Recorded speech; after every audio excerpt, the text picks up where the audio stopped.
welcome back to Real English, and today we're having a look at the Cambridge First English exam, or the FC exam as I like to call it, and we're going to be focusing in on the writing.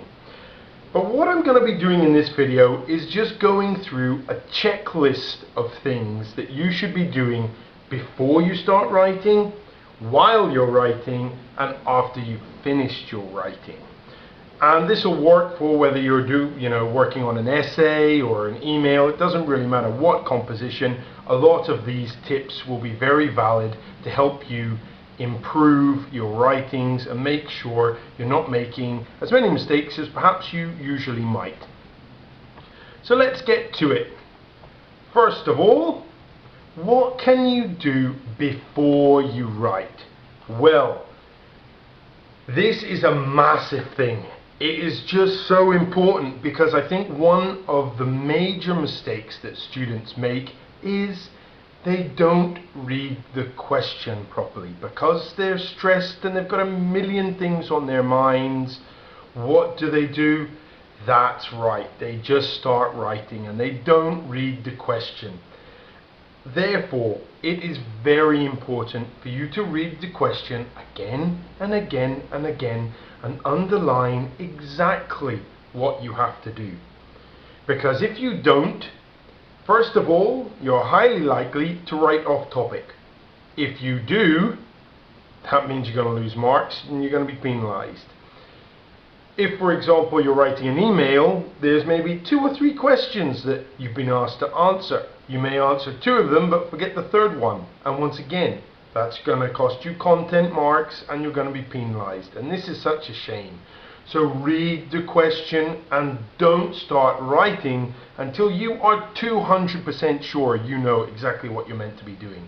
These are questions that you should be asking yourself, especially I would say here, if it's an email perhaps or an email, who are you writing to? Because this will determine obviously whether it's formal or informal.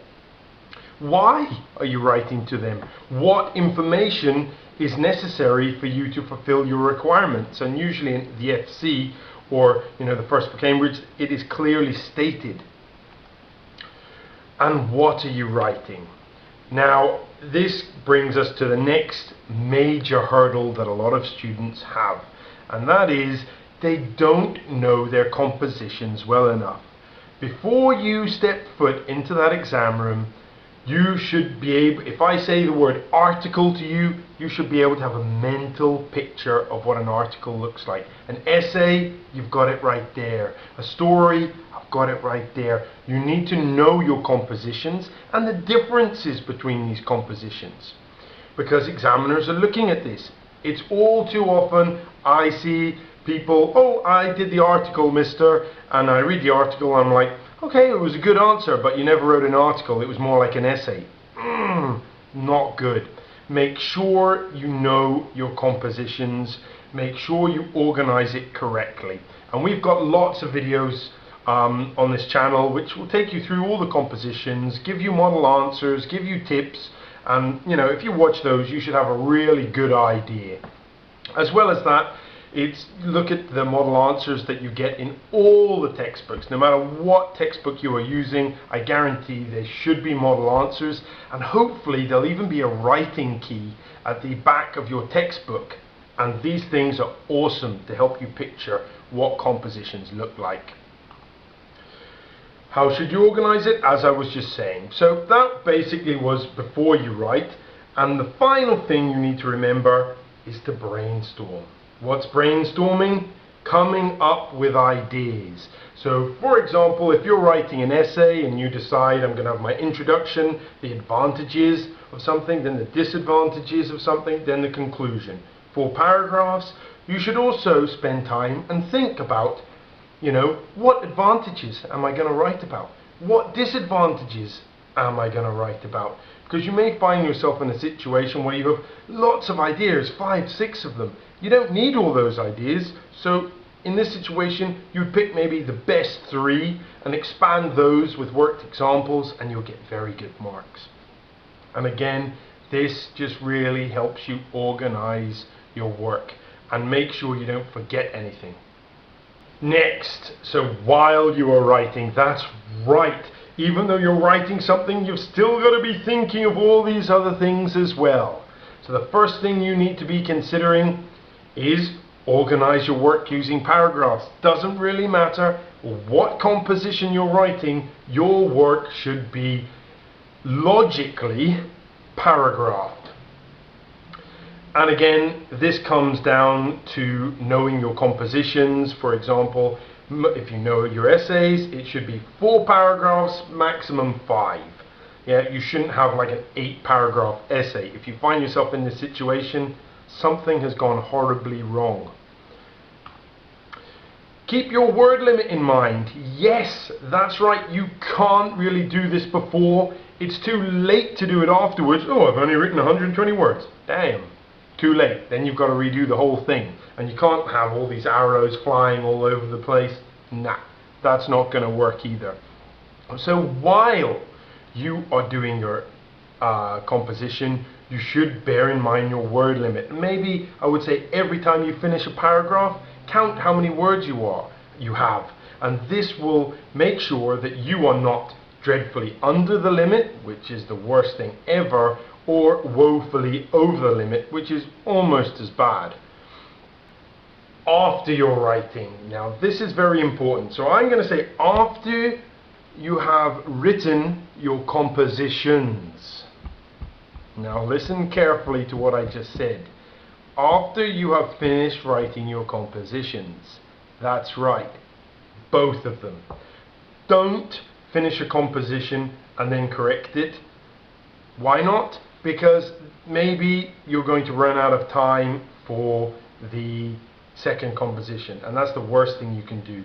What you should do is make sure you finish both your compositions, and then you should spend time correcting, spell checking, and anything else. So first thing, check your spelling. Everybody makes spelling mistakes. Our brains are working on 50 million things at once, and sometimes things get garbled.